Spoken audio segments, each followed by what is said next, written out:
musicale. Aujourd'hui, il y a Ariana Grande, Annie Soleil qui arrive avec du nouveau. Nouveau vidéoclip pour Ariana Grande, un clip dont le titre est The Boy Is Mine. C'est un titre qui peut-être vous sonne une cloche et qui vous ramène en 1998 avec ce grand succès de Brandy et Monica.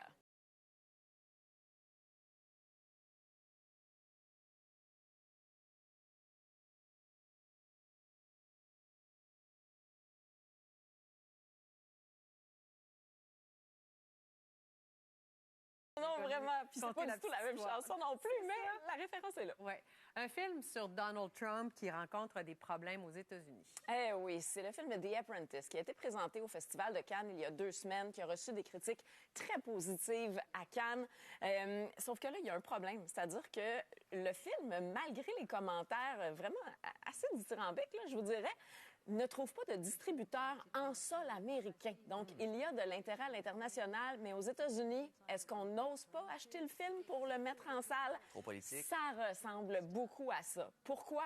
Parce que The Apprentice, c'est un film où le cinéaste Ali Abbasi s'attarde aux années new-yorkaises de Donald Trump dans les années 80 où il est devenu cette star de l'immobilier. Donc, dans le film, eh bien, on suit Donald Trump qui pose des gestes là, souvent épouvantables. Entre autres, il y a une scène de viol apparemment très marquante où il agresse celle qui a longtemps été sa femme, Ivana Trump, qui, lors du divorce, avait dit qu'il l'avait déjà agressée sexuellement.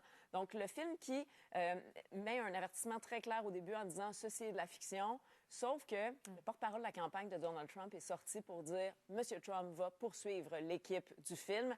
Alors, est-ce que ça fait peur aux plateformes, par exemple à Netflix? Est-ce que ça fait peur aux gens des salles de cinéma?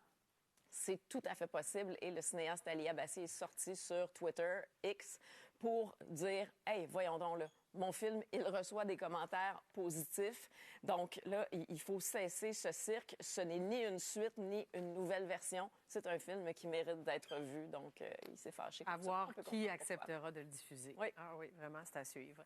Finale de la Coupe Stanley. Élie, ça commence ce soir? Ce soir, ça fait quelques jours quand même qu'on l'attend, cette finale de la Coupe Stanley entre les Oilers. En lien avec cette finale de la Coupe, comme il y en a toutes les années, par contre, des sujets assez intéressants, entre autres l'entraîneur-chef des Panthers de la Floride, Paul Maurice, lui qui va en être à sa 3e participation à la finale de la Coupe Stanley, a perdu en 5 matchs en 2002 et l'an dernier face aux Golden Knights de Las Vegas. Donc, il l'a dit, là, après plus de 30 ans dans la Ligue nationale, ça lui ferait du bien. Peut-être une petite victoire en finale de la Coupe Stanley, du moins, c'est ce qu'il souhaite. De l'autre côté, l'entraîneur-chef des Oilers, Chris Novak, qui a remplacé Jay Woodcroft en plein milieu de la saison. Les Oilers Edmonton. Chicago, après une histoire assez nébuleuse qui impliquerait peut-être Connor Bedard, a été plusieurs années, ont joué ensemble dans le club école du club école des Oilers, donc dans la East Coast League. Et à un moment, après une défaite de 8-2, Skinner avait dit à son coéquipier, qu'est-ce qu'on fait ici dans la East Coast League? On vient de perdre 8-2, ça ne va plus, rien ne va plus. Et donc, on voit quelques années plus tard, hein, même pas à 6 ans Ils sont dans la Ligue nationale. La Ligue nationale. Finale de la Coupe Stanley. Exactement. Donc, comme quoi, il y a des très belles histoires qui se trament dans cette finale de la Coupe Stanley. Vincent Desharnais, c'est le seul Québécois. Hein, c'est le seul Québécois. Oui, exactement. Choix de 7e tour, Desharnais,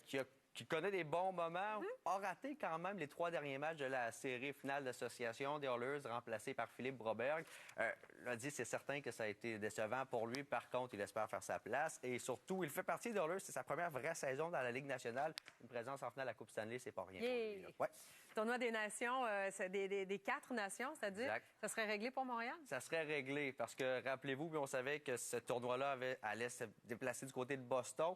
Montréal, possiblement, certains disaient Toronto, mais là, ça devrait être confirmé dans les prochaines heures lors d'une conférence de presse. C'est du moins, selon les informations de notre collègue Renaud Lavoie, le tournoi des 4 nations qui devrait se dérouler à Montréal et Boston. Le tournoi des 4 nations, c'est tout nouveau. Là. Ça a été annoncé lors du dernier match des Étoiles en 2024. Ça va remplacer le match des Étoiles. Pourquoi? Bien, il y a plusieurs joueurs. Hein. Nikita Kucherov, on se souvient des images, qui n'avaient pas vraiment envie de participer à ce match des Étoiles-là. Fin de semaine des Étoiles. Donc, on remplace ça complètement par une nouvelle formule, tournoi des 4 nations, première édition qui va se dérouler l'an prochain, 2025.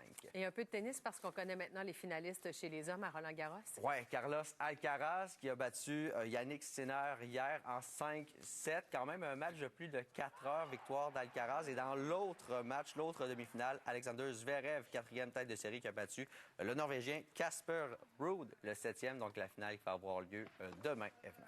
Voilà, on s'arrête. Au retour, toutes les informations, ce que vous devez savoir en ce